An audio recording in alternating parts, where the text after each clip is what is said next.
Thank you very much. It's a pleasure to be here. Pleasure to see a number of you that I had the opportunity to interact with while at the State Department, and pleased to join this distinguished panel. I'm very conscious of the fact that I am the caboose.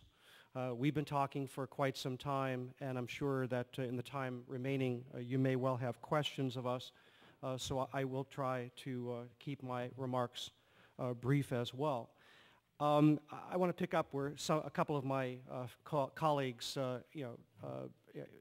mentioned as well in terms of the implications of the Arab Spring at the 6-month point and its potential impact on the situation in Iran. And I would argue fundamentally that the best way to effect change in Iran is to continue to support very aggressively, very vocally, and very concretely the remarkable change that is occurring across the region. In essence, answer a question that ultimately must be posed to the leadership in Tehran. If in Tahrir Square, why not in Tehran? And I actually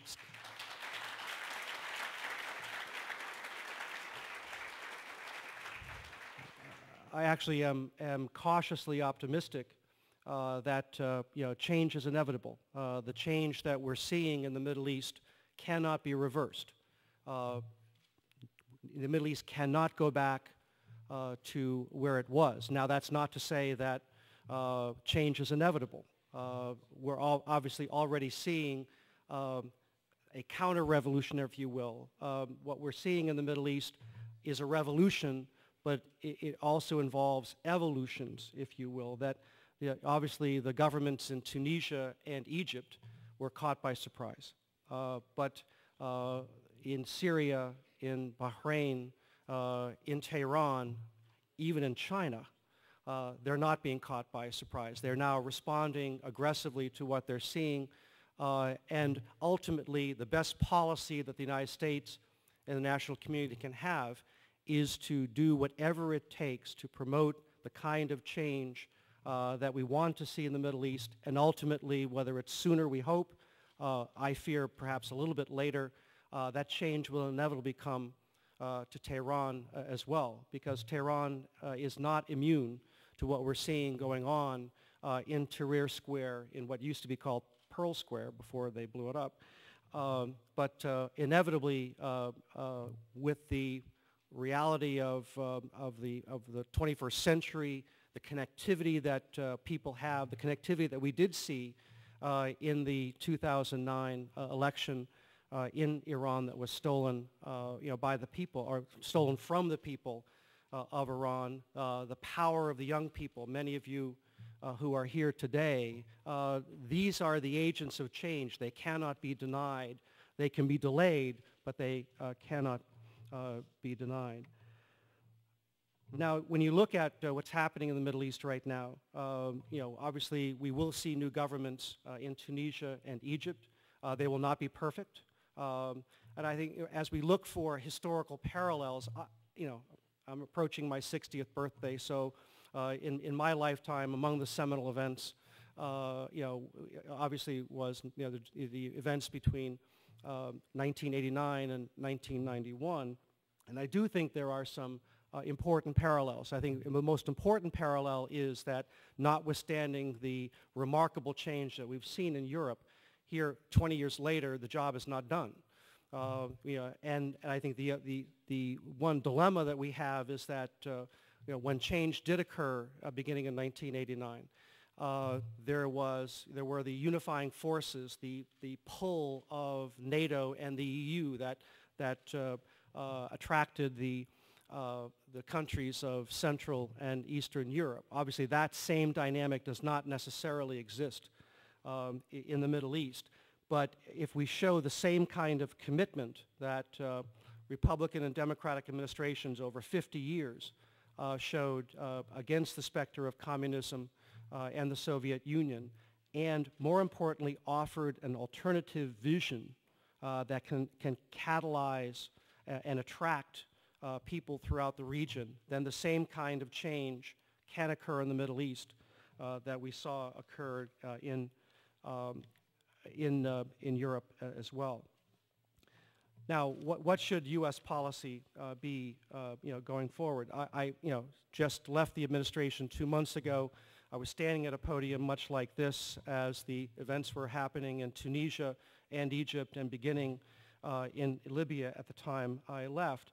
Obviously, the United States was cautious, and there's been some criticism of the administration's caution, both in the context of Egypt, but also going back a couple of years in the context of Iran.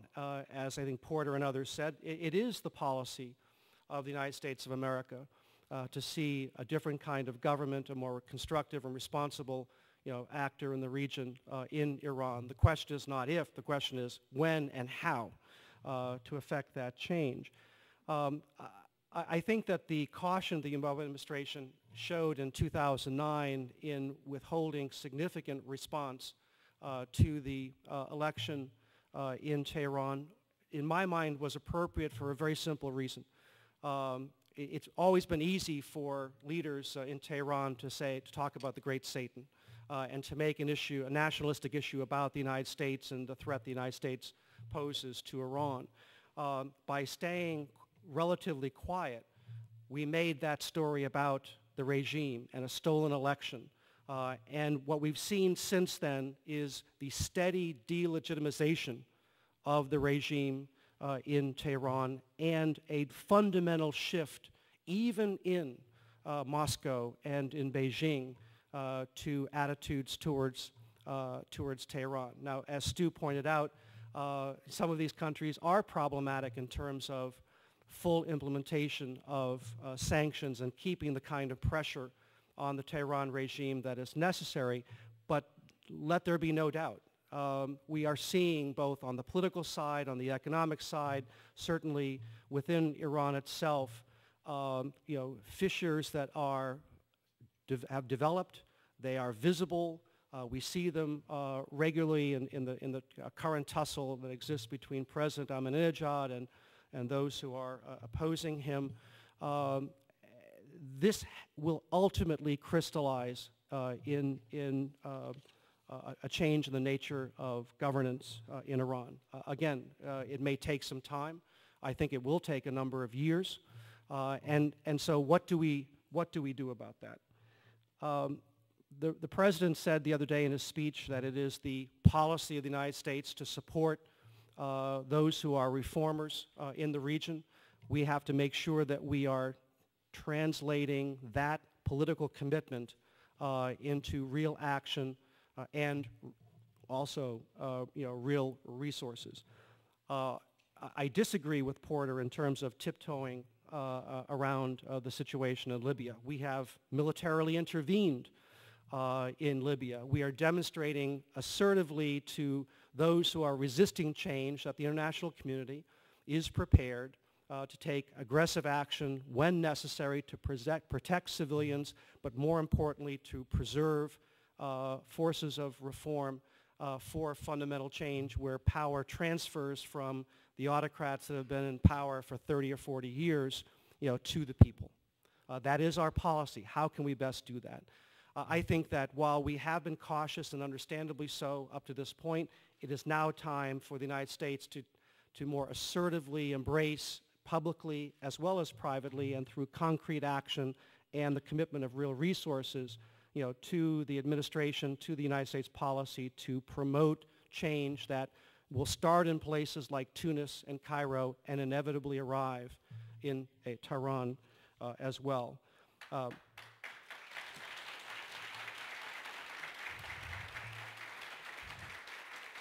I would like to see the administration recognize that, President Assad is not a reformer. He could very well be a tool of those who are resisting change. Assad is not going to reform. Assad has to go. If Gaddafi has lost his legitimacy, so has President Assad.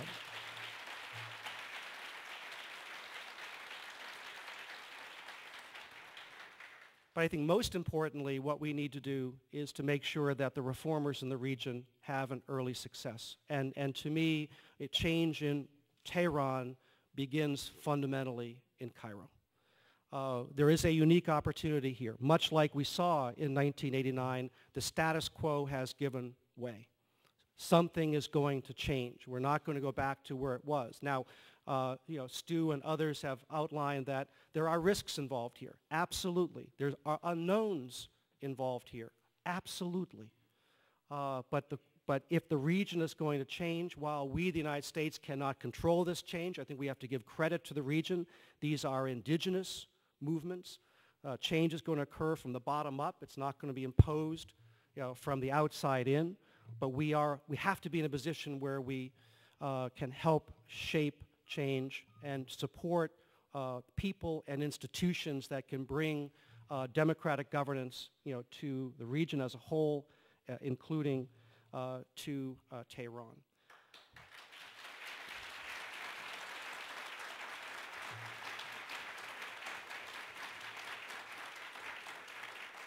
Now, I know many of you are here in Washington this week. We'll be visiting with members of Congress, and I would encourage you to talk to your members of Congress about the importance of making sure that we are creating as many options to promote change in the region as possible. As John and others have said, all options with respect to Iran have to be on the table, but we have to make sure that there are as many non-military options available to the President and the Secretaries of State and Secretaries of Defense as possible. And here's where we have to recognize, notwithstanding the real economic difficulties that we do face as a country today, that there is an imbalance in the tools that we invest in from a national security standpoint. Now, as the professor mentioned, I spent 26 years in the military, but in the most recent budget debate and the resolution of the budget for the current fiscal year, the Pentagon spending went up, I believe, something like $8 billion, and the State Department spending went down $5 billion. And if you listen to some leaders, particularly on the House side, they want to take the State Department budget down even further. And that includes reducing accounts that are fundamental to supporting the change that we're seeing in countries like Tunisia, countries like Egypt, the change that we want to see in Libya, Yemen, Bahrain, Syria, and in Iran.